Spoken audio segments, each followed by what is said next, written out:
देखिए, आरोप लगाना तो बहुत सहज काम है। जिन नेताओं की कुर्ते की सलवटें ख़त्म नहीं होती, कुर्ते की क्रीज नहीं मिटती, वो क्या जाने कि देहात क्षेत्र में क्या क्या संघर्ष करना पड़ता है। माननीय विधायक जी हमेशा क्षेत्र की जनता के बीच में रहे हैं, हमेशा क्षेत्र के लोगों की सुख दुख में साथ निभाया है और हमेशा क्षेत्र के लोगों की सुनी। जो व्यक्ति अच्छे मन से क्षेत्र के भले के लिए काम करना चाहता है, उसका साथ उन्होंने हमेशा दिया है और उसी अपेक्षा के साथ हमेशा वो कह रहे थे कि हमसे कभी सहयोग नहीं मांगा। भारतीय जनता पार्टी का ऐसा कोई मंत्री नहीं होगा। भारतीय जनता पार्टी की सरकार में माननीय मुख्यमंत्री भी इसके साक्षी कि माननीय विधायक जी क्षेत्र की हर एक बात को लेकर के बार बार जो हमारे जनप्रतिनिधि हैं, जो हमारे मुख्यमंत्री महोदय हैं, इनसे लड़ते झगड़ते आए कि साहब हमारे क्षेत्र में ये काम दीजिए। ये तो उनका द्वेषपूर्वक रवैया था। वो इस क्षेत्र के लिए कुछ देना ही नहीं चाहते थे। तो जब दिया नहीं, इस क्षेत्र के लिए कुछ देना नहीं चाहते, तो लोग प्रश्न ना करें इस भय में उनने ये कहना शुरू कर दिया कि विधायक जी ने हमसे कुछ नहीं मांगा। विधायक जी के साथ साथ आप पर भी आरोप लगाए गए हैं कि जितने काम है विधायक जी के सारे मतलब बाबूजी हैंडल करते हैं और बाबूजी की उम्र अभी लगभग 35 साल है, मगर बाबूजी कहाँ से बने और कैसे बने? जिनको 90 साल का बुजुर्ग भी बाबूजी नाम से पुकारता है, उनको इस नाम से भी चिढ़ है।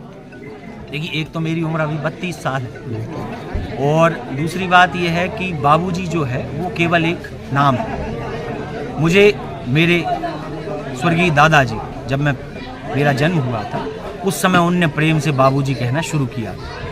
तो जिस दिन से मैं पैदा हुआ हूँ उसी दिन से वो मुझे बाबूजी कह रहे हैं और उनकी मर्यादा में गांव के लोग कहा करते थे और ये प्रेम का नाम बन गया। ये नाम नेतागिरी में, राजनीति में जब विधायक जी विधायक बने उसके बाद नहीं आया।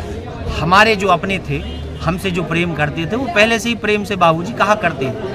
अब ये बात अलग है कि क्षेत्र में बहुत प्रेम मिला, सभी लोग प्रेम करने लग गए तो सभी लोग बाबूजी कहने लग गए। ये तो उनकी कुंठित मानसिकता है। मूल मुद्दों की बातें करनी चाहिए। इस क्षेत्र के लिए उनकी पार्टी ने क्या किया? कहीं ना कहीं भारतीय जनता पार्टी को बाबूजी के नाम का भय है। अगर वो रात में सोते होंगे तो उनको शायद बाबूजी के नाम के सपने आते होंगे कि बाबूजी के माध्यम से हम उदयपुर विधानसभा हार रहे हैं। नहीं, मुझे नहीं लगता कि उन्हें मेरे नाम का भय है।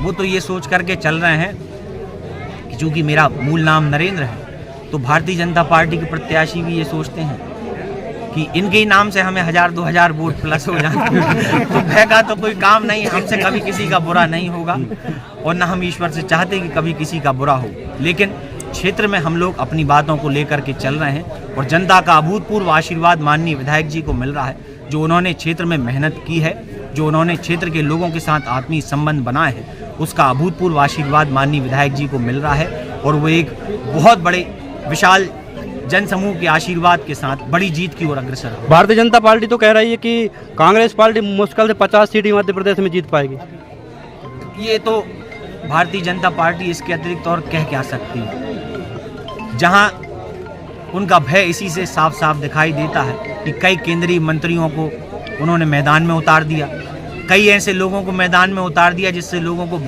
भरमा सकें कि इस क्षेत्र का आदमी मुख्यमंत्री बनेगा, इस क्षेत्र का आदमी मुख्यमंत्री बनेगा। 5-5, 6-6 मुख्यमंत्री अभी बना दिए उन्होंने। तो ये तो स्पष्ट दिखाई दे रहा है कि उनका रायता फैल चुका है और अब उनसे उसे समेटते नहीं बन रहा है। कहीं ना कहीं आपकी जो लोकप्रियता है बाबूजी की, युवाओं में आपकी लोकप्रियता आपके पिताजी से ज़्यादा है। उसके विषय में आप क्या, क्योंकि युवा का बच्चा आपको आपके नाम से जानता है। देखिए, ये लोकप्रियता की बात नहीं है, ये लोगों का आशीर्वाद है और स्वाभाविक बात है। जब आप अपनों के बीच में जाते हैं, उनके सुख दुख में जाते हैं, तो लोग आपको पहचानने लगते हैं। अब भारतीय जनता पार्टी के लोगों के साथ ये समस्या है कि वो इतने मदान हैं, इतने अहंकार में हैं कि उन्हें हमेशा इस बात का अहंकार रहा कि हम तो घर बैठे चुनाव जीतेंगे।